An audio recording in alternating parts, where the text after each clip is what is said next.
How we doing? We all awake? I'm going to be up here talking for about 10 more minutes about the police station. So we all have heard about the amazing culture Barcelona has to offer, as well as their CJ system. Well, do me a favor and get in our time machines and review, or as Professor Charbonneau calls it, the CJ side of the house. Spain as a whole has a complex law enforcement hierarchy composed of various agencies, many of which ultimately end up working together in the same areas. Now, for its part, Catalonia has a structure that is unique within Spain. They, similar to the Basque County, located in western Spain, have a long history of wanting independence from the country of Spain. In an effort to give them more autonomy, the central government turned over much of their police responsibilities to regional police forces in both these regions. Really quick, in addition to the Mossos de Esquadra, which we'll get to, are there two supplementary forces, the Guardia Civil and the Guardia Urbana. Now, the Guardia Civil, as we would say in our native tongue, the Spanish National Police. They are responsible for general borough policing, firearms, and explosive control. This would be where they would transport prisoners from, enforce environmental laws, and also they operate as a military police in support of the Spanish armed forces. Moving on, we have the Guardia Urbana, who act as the national police force, which serve in any city with a population over 5,000 people. Outside of Madrid, Spain's largest city, Barcelona has the largest Guardia Urbana force in the entire country. However, even in Barcelona, this force has no jurisdiction over the Mossos de Esquadra, which we're about to delve into. Within Catalonia, the police presence known as Mossos de Esquadra. They are a force which we were exposed to during the duration of our trip. We were fortunate enough to visit their central precinct, which is the main precinct for the 10 other precincts in the surrounding areas. What this means really quickly is that this is the place where all the detainees are taken, but also where most of their crimes are reported as well. The basic duties of the Mossos de Esquadra are to protect the citizens and their property, prevent and investigate crimes that occur. Sometimes, like we have covered, they must also work in conjunction with the Guardia Civil and Guardia Urbana as well. They began this transitional switch in 1994, and it was fully completed, established, and implemented in the year 2008. Now, while at the police station, we were lucky enough to meet with the Chief of Police, Deputy Chief, Chief of Investigation, and Chief of Reports, which we saw at the beginning of this presentation in Kim's lovely video.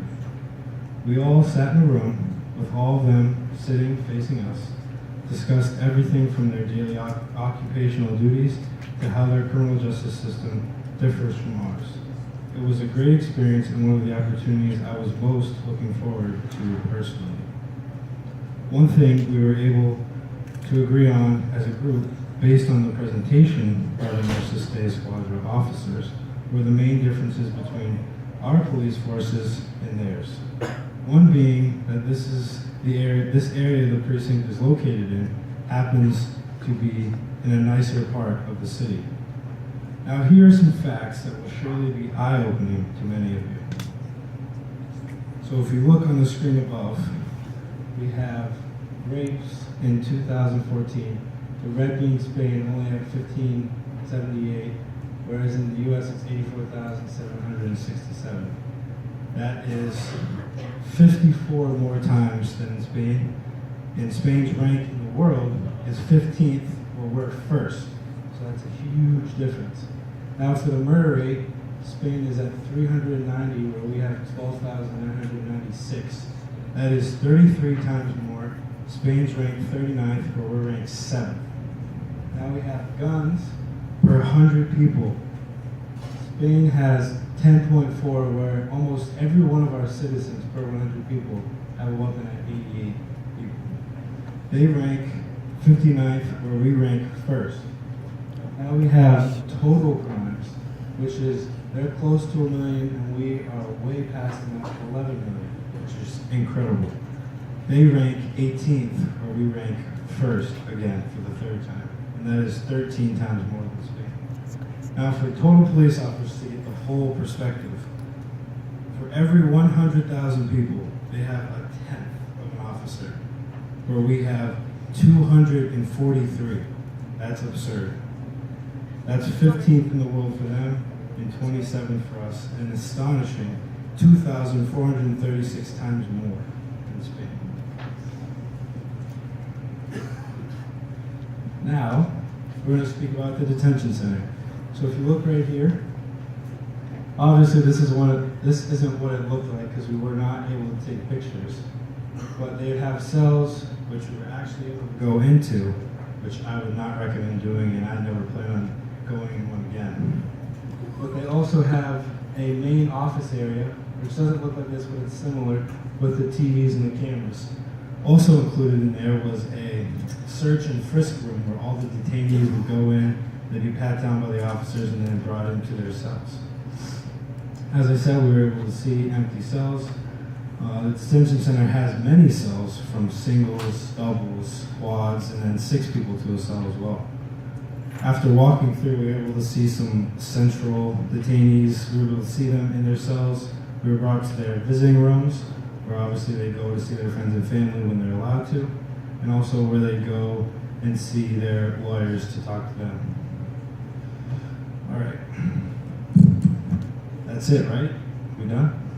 I don't think so. We have, from the entire trip, we saw all the pictures, we had a presentation, but I don't think that suffices for everything that we experienced. So here is a quick 4-minute video of our experiences while in Barcelona.